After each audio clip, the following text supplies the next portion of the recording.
नमस्कार. श्री स्वामी समर्थ सर्वांना. आजच्या व्हिडिओमध्ये तुम्हा सगळ्यांचं खूप खूप स्वागत आहे.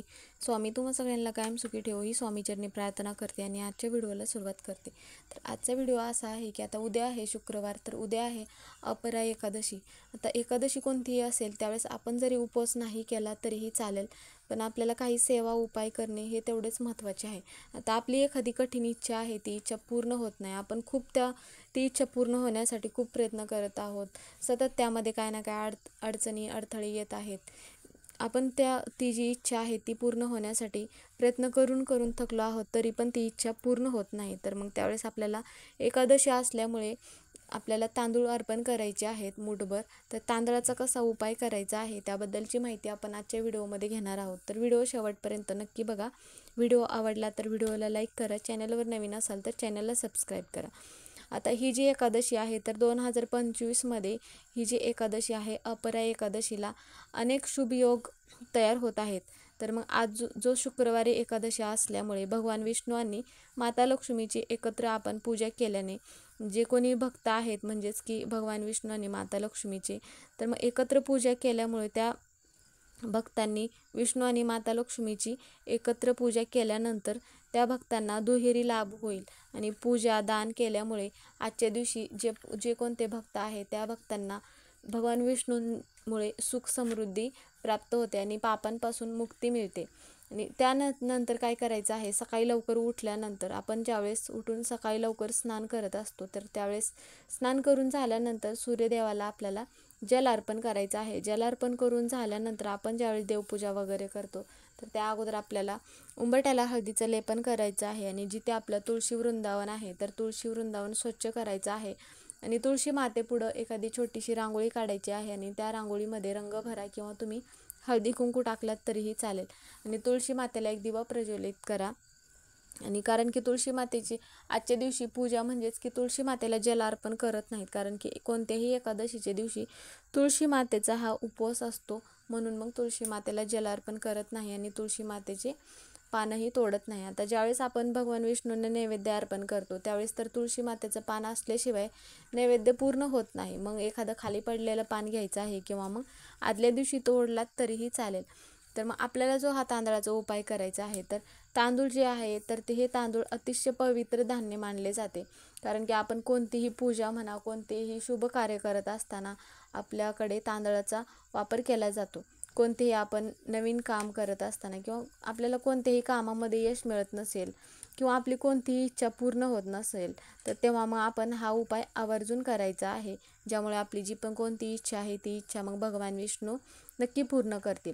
किती प्रयत्न करत असेल तरी आपली इच्छा पूर्ण होत नाही. सतत काय ना काय अडथळे येत असतील, अडचणी येत असतील, तर मग काही उपाय सेवा करताना आपले मन स्वच्छ करून घ्यावे.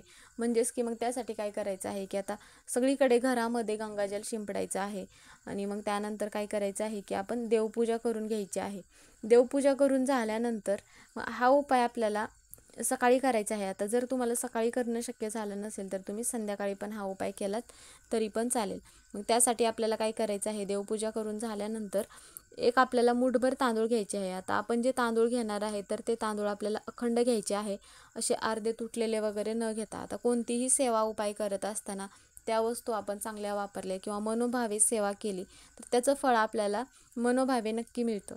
तर मग त्यासाठी काय करायचं आहे, एक प्लेट घ्यायची आहे आणि त्यावरती काय करायचं आहे, त्यावरती आपल्याला जे प्लेट घेतलं आहे त्यामध्ये आपण जे मूठभर तांदूळ घेतले आहे तर ते मूठभर तांदूळ त्या प्लेटामध्ये घ्यायचे आहेत. आणि त्या तांदळामध्ये कुंकू टाकून अक्षदा ज्याप्रमाणे आपण तयार करतो त्याप्रमाणे ते तांदळाच्या अक्षदा तयार करायच्या आहेत. आणि नंतर मग त्या अगोदर आपल्याला काय करायचं आहे, देवघरामध्ये एक दिवा प्रज्वलित करायचा आहे आणि दिव्याची पूजा करायची आहे.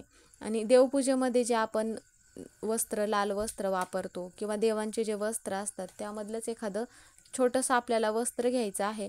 आणि नंतर त्यामध्ये जे आपण तांदूळ अक्षदा बनवले आहे तर ते तांदूळ मग त्या वस्त्रामध्ये टाकून त्या तांदळाची म्हणजेच की त्या वस्त्रामध्ये आपल्याला एक त्याची पोटली बनवायची आहे. आणि नंतर मग काय करायचं आहे, ती पोटली बनवून झाल्यानंतर आपल्याला विष्णू सहस्त्रनाम म्हणायचं आहे. आता जर तुम्हाला विष्णू सहस्त्रनाम म्हणणं शक्य होत नसेल तर तुम्ही मोबाईलवरती लावून पण श्रवण करू शकता. आणि नंतर मग आपल्याला एक वेळा कनकधारा स्तोत्र पठण करायचं आहे. आणि त्यानंतर आपल्याला आपली जी पण काही इच्छा आहे ती भगवान विष्णूंना सांगायची आहे आणि ती इच्छा पूर्ण होण्यासाठी प्रार्थना करायचं आहे. जे पण काय असेल, आता तुमची कोणती इच्छा आहे, नोकरीबद्दल असेल किंवा घरातील मुलामुलींबद्दल असेल किंवा घरामध्ये पैसा टिकून राहत नाही, जे पण काही इच्छा असेल त्याबद्दल मग भगवान विष्णूंना प्रार्थना करायची आहे आणि सांगायचं आहे. आणि त्यानंतर मग आपल्याला कोणती जी इच्छा सांगून झाल्यानंतर ती पोटली आपल्याला घ्यायची आहे. ती पोटली घेऊन जिथे कुठे भगवान विष्णूंचं मंदिर असेल, तुमच्या घराच्या जवळपास असेल किंवा तुमच्या घरापासून लांब असेल तरीही त्या मंदिरामध्ये जायचं आहे. आणि तिथे गेल्यानंतर ती जी पोटली आहे तर ती पोटली तिथे भगवान विष्णूंच्या मंदिरात गेल्यानंतर भगवान विष्णूंना ती पोटली आपल्याला अर्पण करायची आहे.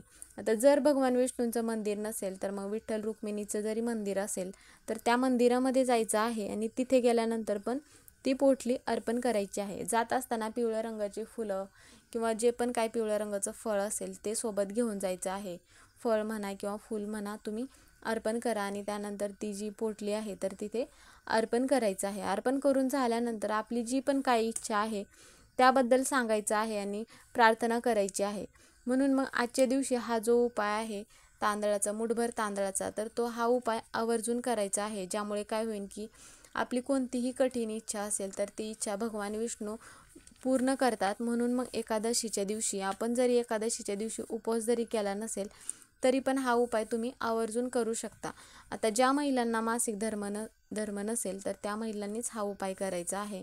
आणि घरामध्ये सुतक वगैरे असेल तर मग घरातील हा उपाय कोणत्याही व्यक्तीला मग करता येणार नाही. त्यावेळेस मग पुढील महिन्यामध्ये जी कोणती एकादशी येईल त्यावेळेस तुम्ही हा उपाय करू शकता.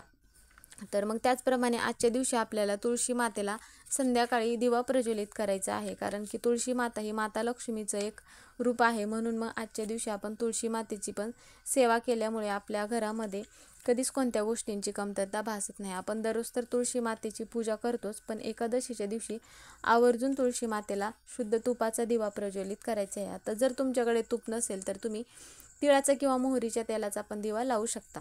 आता दिवा लावत असताना काय करायचं आहे, अगोदर तुळशी मातेला प्रार्थना करायचं आहे की आपल्या घरामध्ये ज्या कोणत्या गोष्टींची कमतरता आहे त्याबद्दल सांगायचं आहे आणि तो दिवा प्रज्वलित करायचा आहे. आता जो दिवा तुम्ही प्रज्वलित करणार आहात तर तो दिवा मग कमीत कमी 1 तास किंवा 2 तास राहील एवढं त्या दिव्यामध्ये आपल्याला तेल टाकायचं आहे.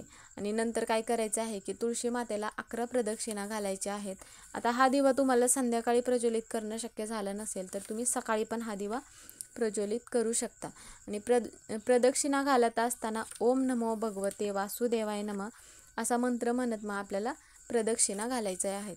तर मग हे जे उपाय आहेत मुठभर तांदळाचा तर आजच्या दिवशी आवर्जून करा आणि तुळशी मातेला असा एक दिवा आवर्जून लावा. तर आजच्या व्हिडिओतून एवढीच माहिती सांगायची होती. व्हिडिओ कसा वाटला कमेंट करून नक्की सांगा. कमेंटमध्ये श्री स्वामी समर्थ किंवा ओम नमो भगवते वासुदेवाय नमः हे लिहायला विसरू नका. व्हिडिओ पूर्ण बघितल्याबद्दल धन्यवाद.